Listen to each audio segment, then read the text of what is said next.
Como que é grandioso o poder de Deus, que coloca limites no avanço dos mares. Todos sabem, todos nós aqui já vimos, poucos anos atrás aconteceu no Japão, aquelas cenas do tsunami. Então você sabe o que a força do mar é capaz de fazer. Derruba prédios imensos, como se fossem bloquinhos de papel. Mas por que é que o mar não invade a terra?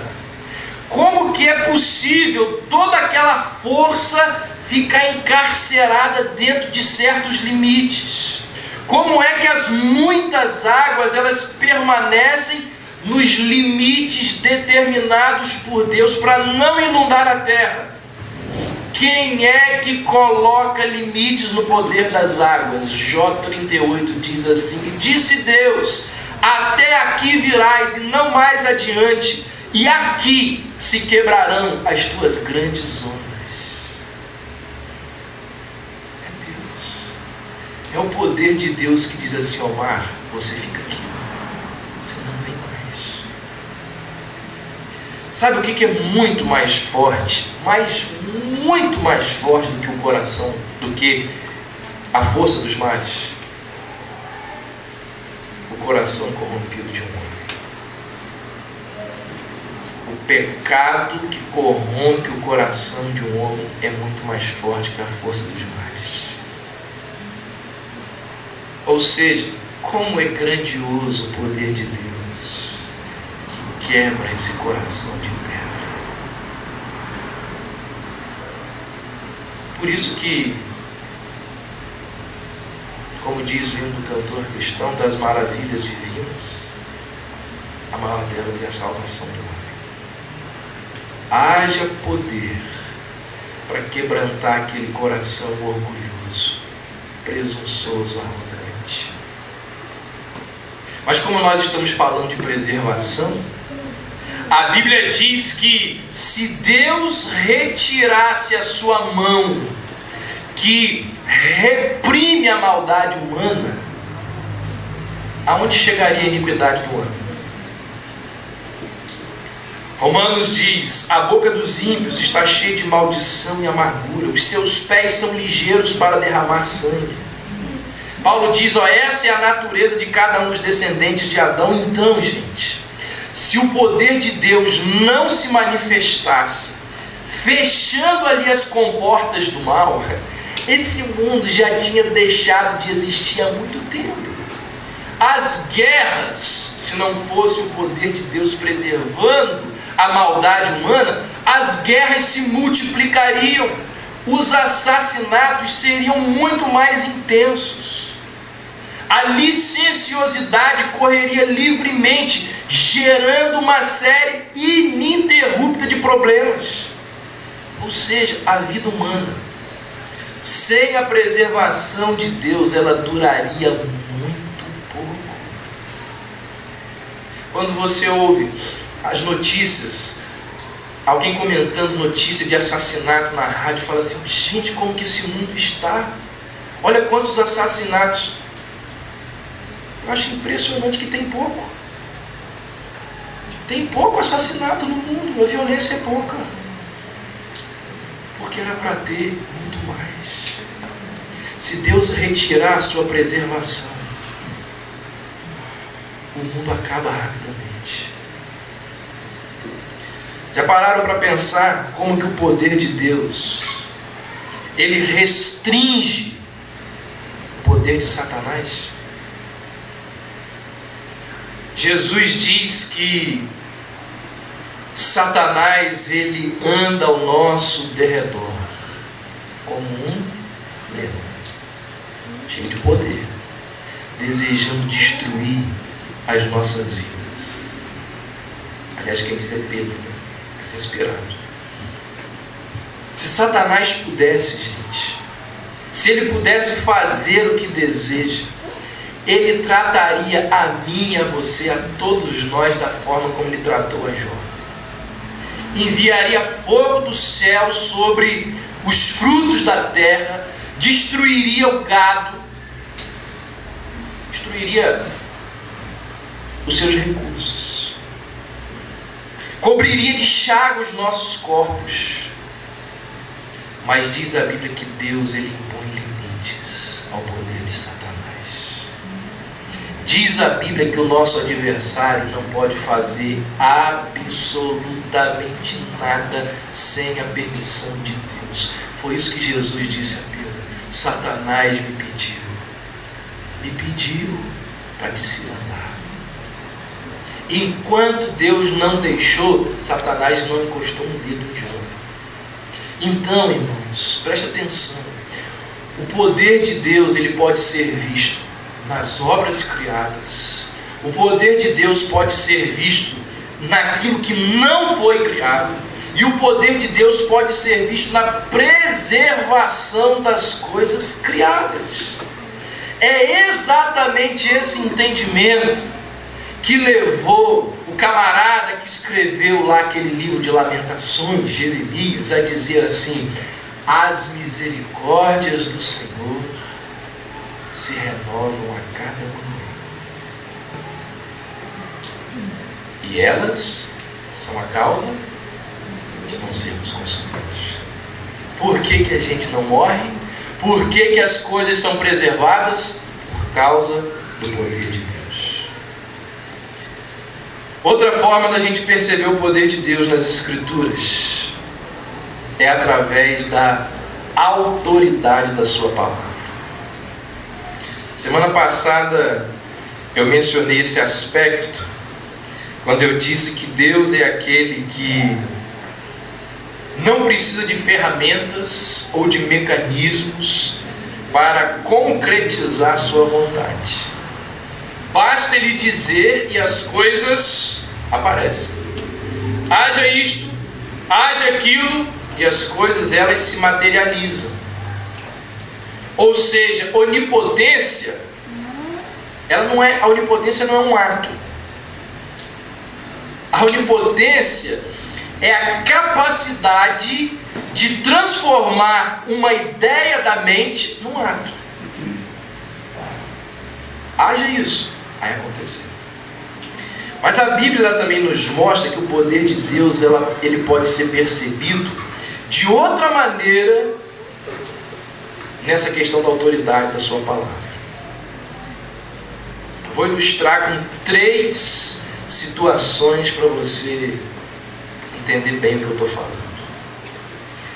Veja se você não já passou por situações assim. Primeiro, você está ali numa roda de conversa e você está falando alguma coisa para 2 ou 3 pessoas. Está ali conversando, 3 pessoas, você está falando alguma coisa e de repente alguma coisa chama a atenção dessas pessoas ao mesmo tempo e você ainda não terminou o que você está falando. Você não concluiu o seu raciocínio. E as pessoas se viram para aquilo que chamou-lhes a atenção, e você fica ali, falando ao vento, sem a atenção que você deseja ter. Você está falando, de repente elas viram para lá e você fica: terminei meu raciocínio. Que troço constrangedor. Segundo, você está numa roda de conversa com 2 ou 3 amigos, mas aquilo ali que você está falando, você está com a palavra, e aquilo ali que você está falando, você percebe que aquilo que você está falando não traz o menor interesse para aquelas pessoas. Elas não estão te dando a menor atenção, porque quando você termina de falar, alguém entra num assunto completamente diferente. Ninguém faz nenhum comentário daquilo que você acabou de dizer. Ninguém dá a mínima para aquilo que você estava falando. Você pensa assim: puxa vida, ninguém deu a mínima. Situação constrangedora. Terceiro,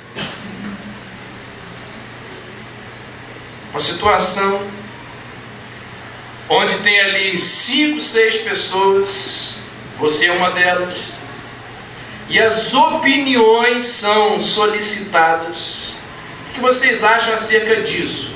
Cada um dá uma opinião, a sua é a última a ser considerada. É a última a ser observada. Irmãos, a Bíblia diz que Deus ele não passa por nenhuma dessas situações. Deus não passa por esse tipo de constrangimento. Sabe por quê? Porque quando Ele fala, todo mundo para ouvir. Deus possui autoridade. Nós, pobres mortais, podemos falar e não ser ouvidos. Muitas vezes nós falamos e a nossa vontade é desconsiderada. Mas a Bíblia diz que Deus, por ser onipotente, sabe o que acontece? Cantamos há pouco. Ouve-se a voz do Senhor sobre as águas. Troveja o Deus da glória. A voz do Senhor é poderosa. A voz do Senhor é cheia de majestade. A voz do Senhor despede chamas de fogo. A voz do Senhor faz tremer o deserto. No outro salmo, o salmista diz assim: e o Senhor trovejou nos céus, o Altíssimo levantou a sua voz e havia saraiva e brasas de fogo. Despediu as suas setas e os espalhou, multiplicou raios e os perturbou. Então foram vistas as profundezas das águas e foram descobertos os fundamentos do mundo. Pela tua repreensão, Senhor, ao soprar das tuas narinas, Deus, quando fala, todo mundo para ouvir. A criação para. Por causa do seu poder e por causa da sua autoridade, é impossível negligenciar a voz de Deus. Jesus virou-se para o leproso e disse assim: fica limpo. E imediatamente ele ficou limpo. A lepra teve como negligenciar o poder de Cristo. Há um homem que jazia 4 dias lá no túmulo. Ele vira e diz assim: vem para fora. A morte negligenciou a voz de Jesus Cristo. Diz a Bíblia que ele estava no meio de uma tempestade. Ele diz: vento, cala-te. Mar, acalma-te. E fez-se completa bonança. Os elementos da natureza, eles tiveram como negligenciar a voz de Jesus. A Bíblia diz que uma legião de demônios não pôde resistir à voz de Cristo, que disse assim: saia desse corpo. Então, o poder de Deus, ele pode ser percebido na autoridade da sua. Para a gente encerrar, quero fazer apenas uma aplicação.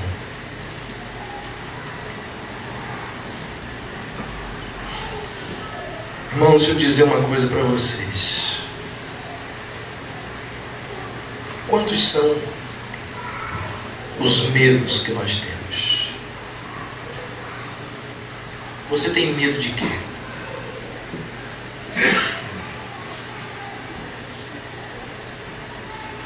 Você tem medo de quê?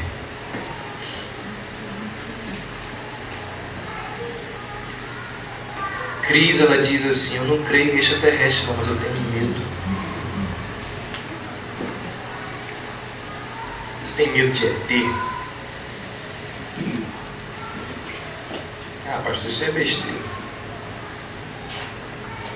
Fica lá em Gruçaí sozinho e começa a sentar num assunto desse para ver se é besteira.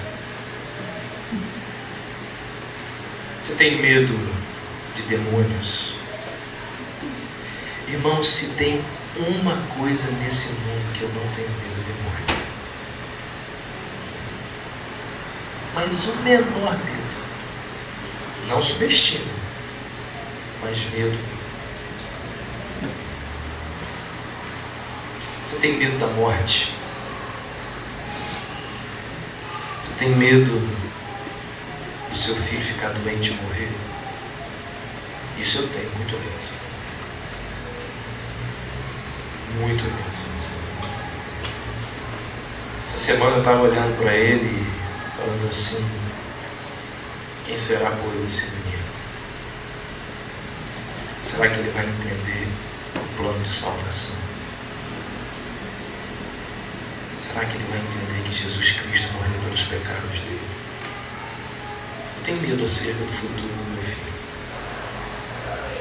Eu tenho os meus medos, você deve ter os seus. Medos que paralisam, medos que não paralisam, mas nos atrapalham a viver. Todos nós temos medos. Mas a Bíblia diz, irmãos, que nós não precisamos ter medo.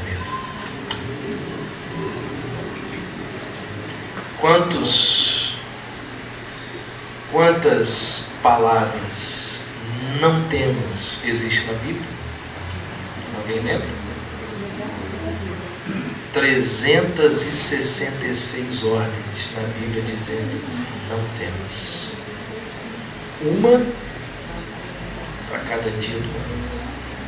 E tem uma no banco de reserva. Bissexto. Não temas. Meus irmãos, se Deus é todo poderoso e é por nós, quem será contra nós? O Deus que preserva todas as coisas, que controla todas as coisas, que criou todas as coisas, que é absolutamente digno de confiança, que tem todo o poder, que nada lhe é demasiadamente difícil. Se Deus fosse limitado em força, em poder, aí sim a gente poderia ficar desesperado. Mas sabendo que Ele se reveste de onipotência, a Bíblia diz que nenhuma oração é tão difícil que Deus não possa responder. A Bíblia diz que não existe nenhuma necessidade tão grande que Deus não possa suprir. A Bíblia diz que nenhuma tentação é tão poderosa que Deus não seja capaz de nos livrar dela. A Bíblia diz que nenhuma miséria é tão profunda que Deus não seja poderoso para nos aliviar. Por isso que o salmista ele vai dizer lá no Salmo 27: o Senhor é a minha luz e a minha salvação. De quem eu terei medo? O Senhor é a fortaleza da minha vida. A quem temerei? Então, o que é que nós precisamos aprender? Que todo temor, todo medo e o outro sentimento que é consequência de medo e temor, a ansiedade que corrói a nossa alma, todo medo, todo temor e ansiedade devem ser depositados diante de Deus, porque como diz o salmista, o meu socorro, ele venha do Senhor que fez os céus e a terra.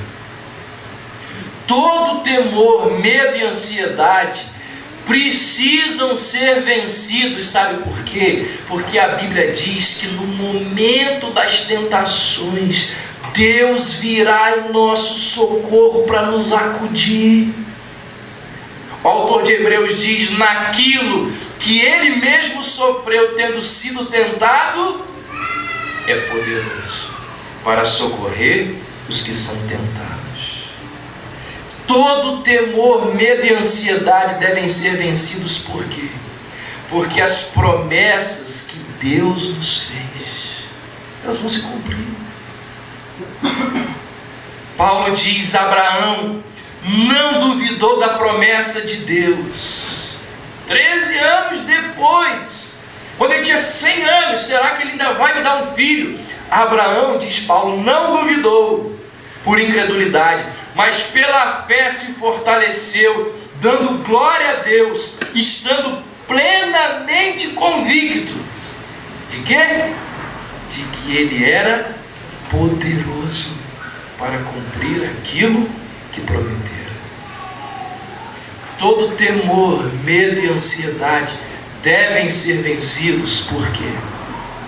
Porque a nossa salvação é eterna, ela está segura e nada pode nos retirar das mãos de Deus. Judas vai dizer isso. Ora, na sua doxologia, no seu momento de adoração, na sua carta, ele diz: ora, aquele que é poderoso para vos guardar de tropeços e para vos apresentar com exultação, imaculados diante da sua glória. Então o que eu preciso aprender? Eu preciso aprender o quê? A ensinar o meu filho, como manda a Bíblia, nos caminhos do Senhor. E o que vai acontecer com o coraçãozinho dele? É com Deus. E daqui a 20 anos, quando ele sai de perto de mim, é com Deus. É com Deus. Será que meu filho vai fazer isso? Será que minha filha vai fazer? É com Deus. Todo temor, medo e ansiedade precisam ser vencidos pela crença na onipotência de Deus. Quero encerrar. Abra aí a sua Bíblia. 1 Coríntios 2.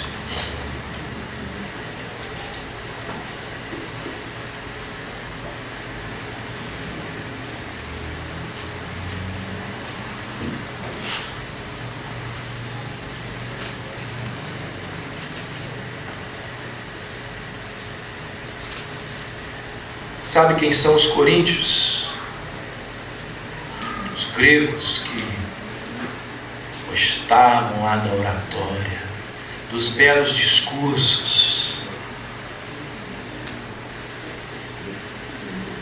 Olha o que Paulo diz, capítulo 2, verso 4. Minha linguagem e pregação não consistiram em palavras persuasivas de sabedoria, mas em demonstração do poder do Espírito, para que a vossa fé não se apoiasse em sabedoria humana, mas no poder de Deus. Irmãos, a nossa fé, ela deve se apoiar no amor de Deus, é óbvio. Amor que elege, na bondade de Deus, que preserva, que cuida, nas misericórdias de Deus.